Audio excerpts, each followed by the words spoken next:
নমস্কার বন্ধুরা, আজকের আমি আপনাদের এক ধরনের খুব উপকারী আর দরকারি ফলের জুস তৈরি করা শেখাবো। শুধু ফল বললে হবে না, তবে থোড় দিয়ে একটা জুস তৈরি করা শেখাবো, যেটা ভীষণ উপকারী প্রতিটা মানুষের জীবনে। তো এখনকার দিনে হচ্ছে সবার তো ভীষণ হাই প্রেশার, সেই প্রেশার ওষুধ খেলেও কমে না।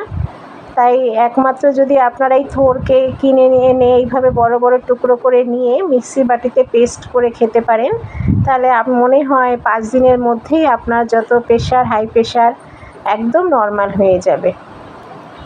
তা এখানে দেখুন, এক টুকরো থোড় কিনবেন বাজার থেকে 10 টাকা দামের, বেশি না, 10 টাকা দামের থোড়। এই জন্যই বললাম, একটা মাপ আছে তার, সেই জন্যেই। তা 10 টাকা দামের এক টুকরো থোড় কিনে সেটাকে 3 টুকরো করবেন।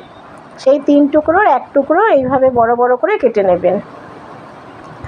কেটে নিয়ে খোসাটা ছাড়াতে হবে না, থোড়টা কেটে একটু ধুয়ে নেবেন। নিয়ে এইভাবে বড় বড় টুকরো করে মিক্সির বাটিতে দিয়ে 1 কাপ জল দেবেন। দিয়ে থোড়টাকে শুধু থোড়কে ওইভাবে পেস্ট করে নেবেন। আর আমি থোড়ের সঙ্গে একটু তরমুজ দিচ্ছি। আপনারা যদি মনে করেন এর সঙ্গে মুসম্বিও দিতে পারেন, কিন্তু মুসম্বির দানাগুলো ছাড়িয়ে দেবেন, না তিতো হয়ে যায়। আর নাশপাতিও দিতে পারেন, আপেল দিতে পারেন, যে যেটা ফল মনে করেন দিতে পারেন, বা শুধু মনে করলে থোড়টাও দিতে পারেন, সেটার ইচ্ছা যে যার নিজস্ব। আমি এখানে একটু তরমুজ দিচ্ছি থোড়টার মধ্যে।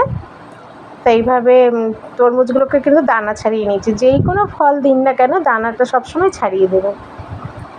তরমুজটা আমি দানা ছাড়িয়ে দিয়েছি থোড়ের সঙ্গে।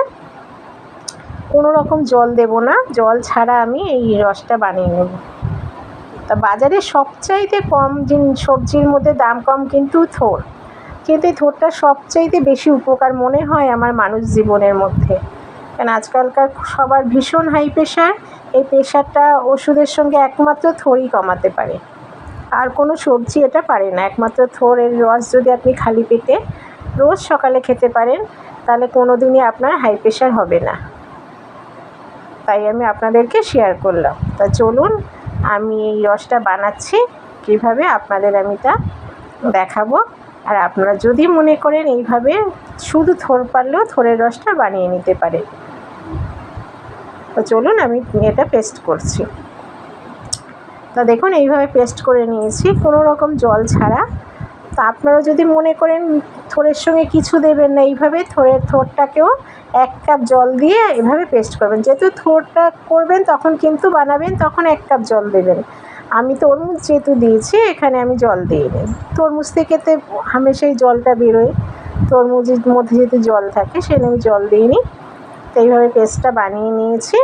এখন এটা ছেঁকে নেব। আপনারা থোড়টাকেও এইভাবে কিন্তু ছেঁকে নেবেন। তরমুজ দিয়েছি বলে ছেঁকছি তা না, থোড়টা দিয়েও এইভাবে ছেঁকে নিয়ে পিওর রসটা নিয়ে নেবেন, যাতে কোনো ফাইবার না থাকে কিছু তার মধ্যে। এইভাবে ছেঁকে নেবেন, তাহলে খুব ভালো হয় থোড়টাকে।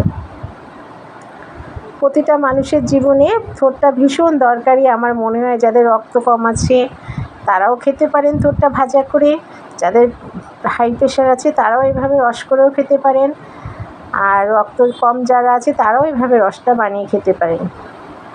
তো দেখুন, এইভাবে মশারি জালের মধ্যে আমি ছেঁকে নিলাম রসটা। আপনারা চাইলে ছাঁকনি দিয়েও ছেঁকে নিতে পারেন। তো দেখুন, এইভাবে থোড় আর তরমুজের জুসটা আমি বানিয়ে নিয়েছি। তা চলি বন্ধুরা, আপনারা সবাই ভালো থাকবেন। আর আমার তৈরি এই জুসটা আপনাদের কেমন লাগলো তা আপনারা আমাকে জানাবেন। আর যদি আমার এই জুসটা আপনাদের ভালো লেগে থাকে, আমার চ্যানেলটিকে সাবস্ক্রাইব করবেন আর পাশে থাকা বেল আইকনটিকে ক্লিক করবেন।